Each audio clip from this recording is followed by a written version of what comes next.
Hello. This is working.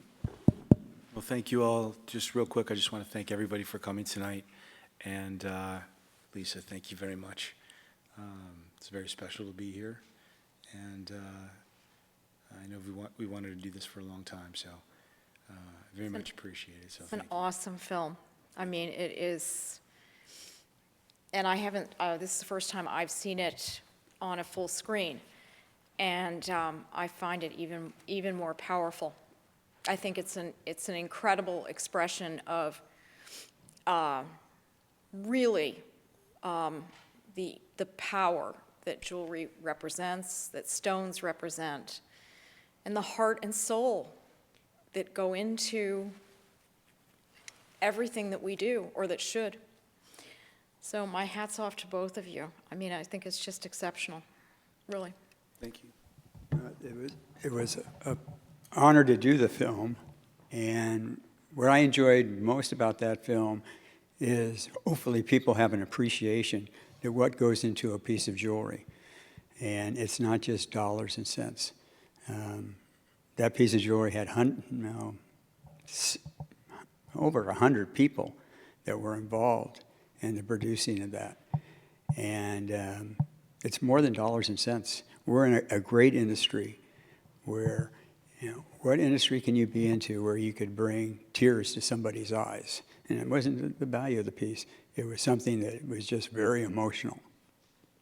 And, that's important to me.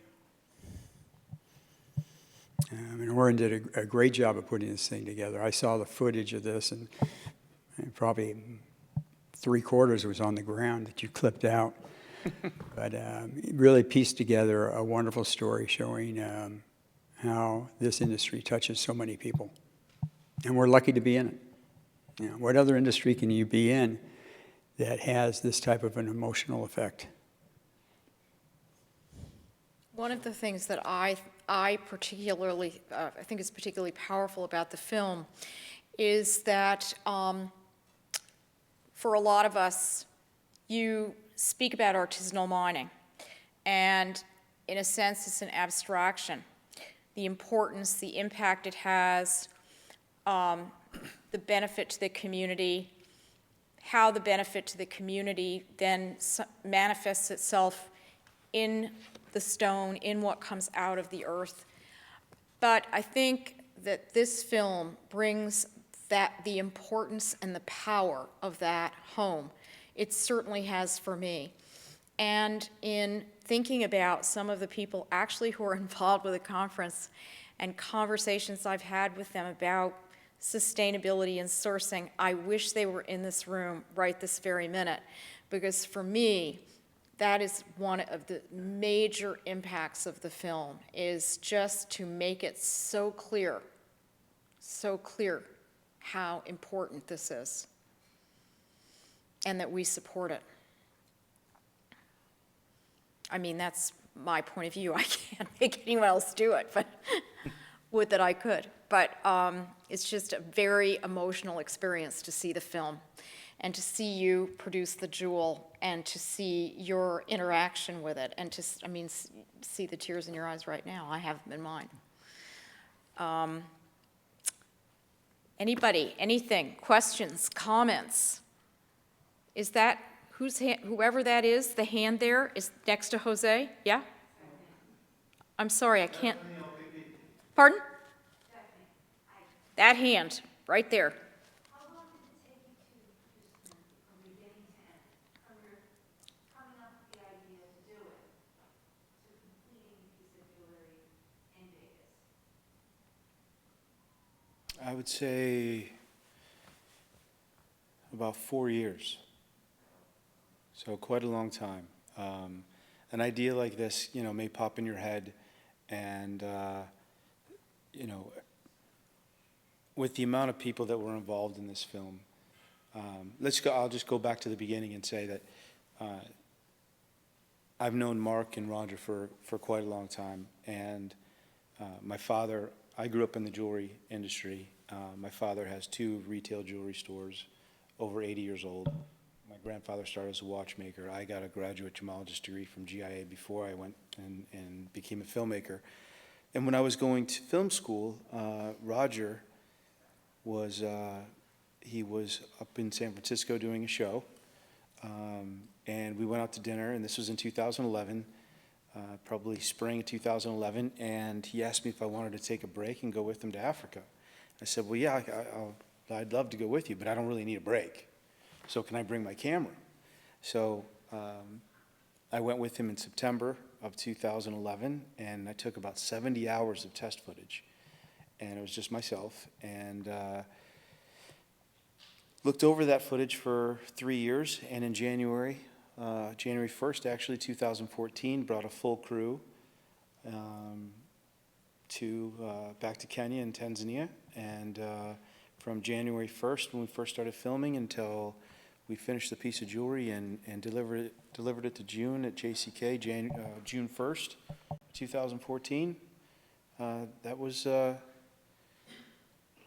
filming, and then we were editing along the way. Our first, we were in several film festivals. We won a couple of them, which was really nice. And then our first theatrical show was September 27th of 2015. So, all in all, 6 months of filming, but 4 years of concept and design and understanding of what the story and how this, what do you want to tell, and what are you trying to bring to something, to people, and what message are you trying to bring?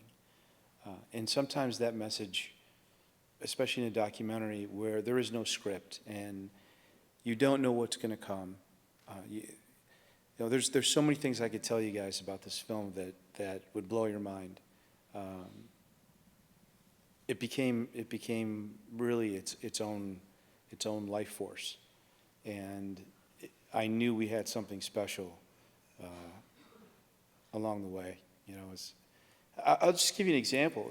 The school we went to in Kitterini, where we met the children, and they sang the song, and we got to meet basically SUNY's school. The school, as Monica said, the school that Gems built.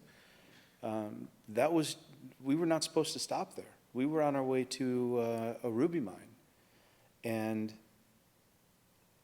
we decided to stop. It was right there. SUNY wanted to show us the school.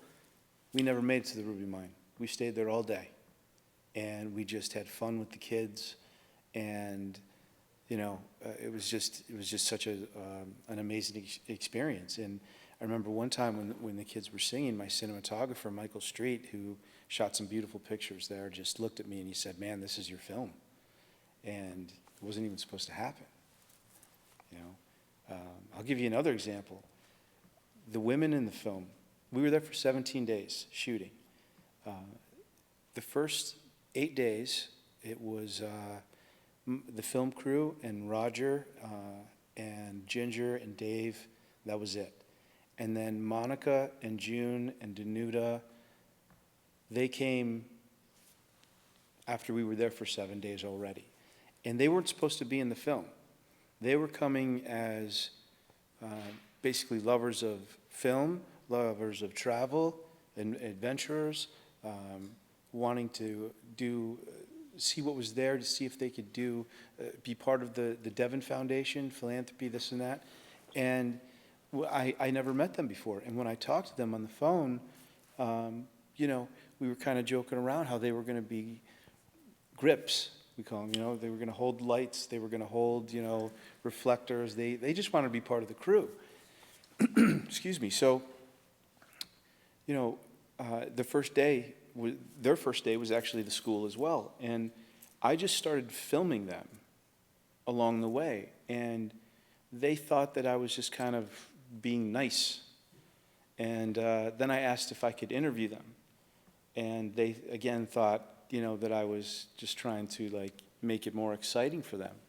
And the whole time I knew, I was like, they're telling the story, My goal was to not have a narrator for the film. I wanted the people to narrate, the people, the hands. I mean, that's what the film is about.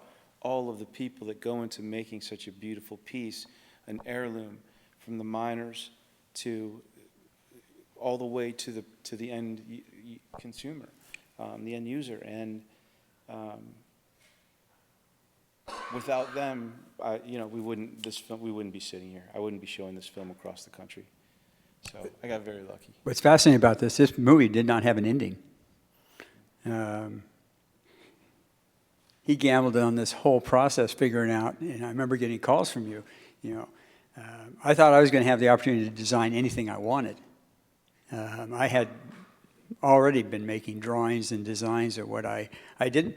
We met in Tucson. I had a chance to see the rough, talk with Roger, talked about what the shape was going to be because I wanted some idea of what I was could start working with. And then Oren called me and said, "Stop what you're doing. We got somebody that just purchased this stone." And I said, "Really?" So the process began. I talked to June over the telephone. I had June send me pictures of her trip to Africa. So I had her whole photo album. She sent me pictures of her jewelry. We talked for maybe an hour on the phone, learning something about her, because that's the fun part about me is working with the client and finding out, what they would really enjoy. And June is a wonderful woman, but she has very defined taste, very defined hobbies. After looking at all these pictures, I came up with some ideas that I thought she would like. June flew out from New Jersey. She lives in New Jersey, spent a weekend with me, and we had a wonderful weekend, showed her ideas, concepts of those pictures that you saw, and then she left with no idea what this piece was going to finally come out to be at the end. So, that's pressure. The last thing I'd wanted to do is cry at the end of this thing saying, "What did you do?" There's nothing that I had in mind for the finished project. So I was on, needles and pins, hoping that, we would hit a home run on it, and it was. Those were honest tears at the end of this movie. So for me as a designer, that's like a standing ovation. Having somebody cry or just emotionally happy with it, that's what gets me up in the morning. Can you tell us what you were thinking about as you made the design? Because you've always got, none of your designs are accidents. So will you tell us what you were doing with that? Talking with June and then seeing some of the trailers. I didn't see all the pieces. Oren gave me certain shots that would come across. The opening of that movie was an explosion. I don't know if you caught that. And I mentioned that to June because that's the raw part of Africa. That to me was typical of what I would think of. And the earth that was in that movie was this rusty color material. And talking with her, she mentioned that. I said, "What did you think about the?" Because I think she must have saw some of the trailers, or she experienced some of that, and that explosion resonated with her.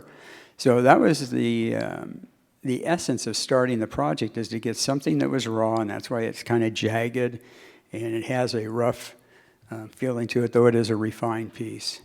And then we went with yellow gold, very close to the color that I thought matched up well with that. And June does not like a lot of diamonds. Talking with her and looking at her jewelry, she has very few diamond pieces. So she had to stretch on this one to put probably more diamonds in that piece than she anticipated.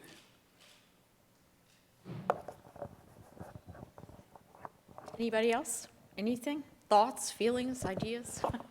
I tell you, June wears that necklace all the time, and she wears it wonderfully and proudly, and she just absolutely loves it. So everything in this film happened organically, natural. Like Mark said, we had no ending.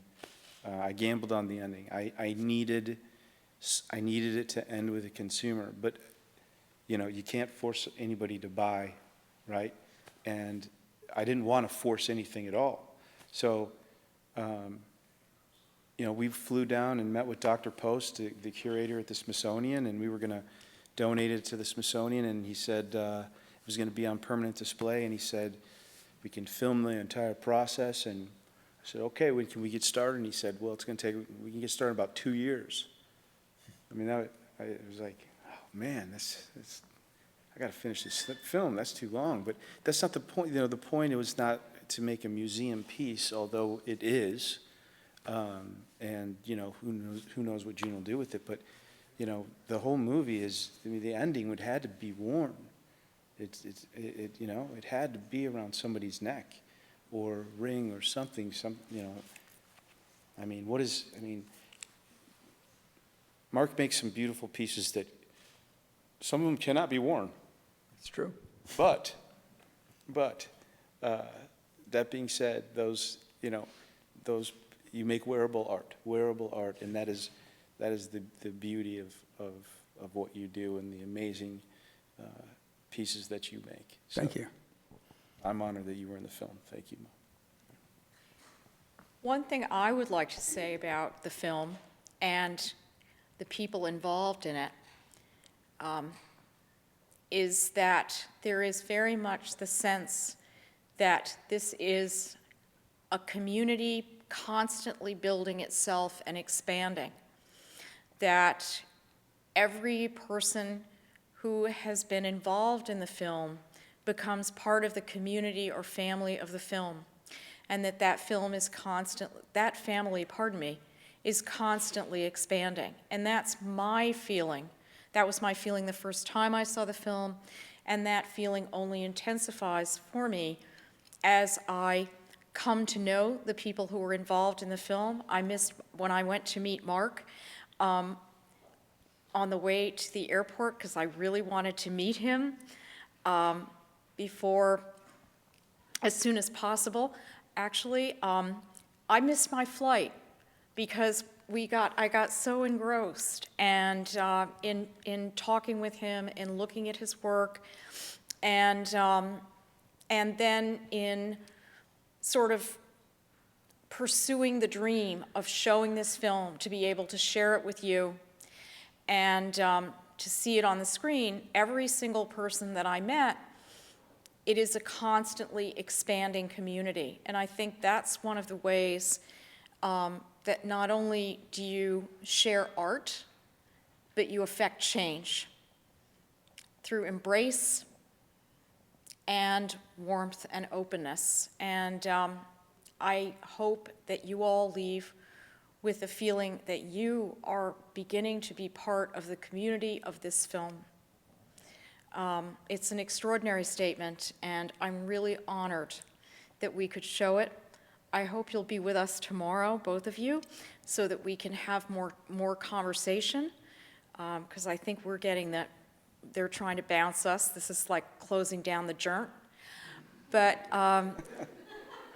seriously, but it is truly a gift, and I am all in. Anything you need, anything you want, I am there.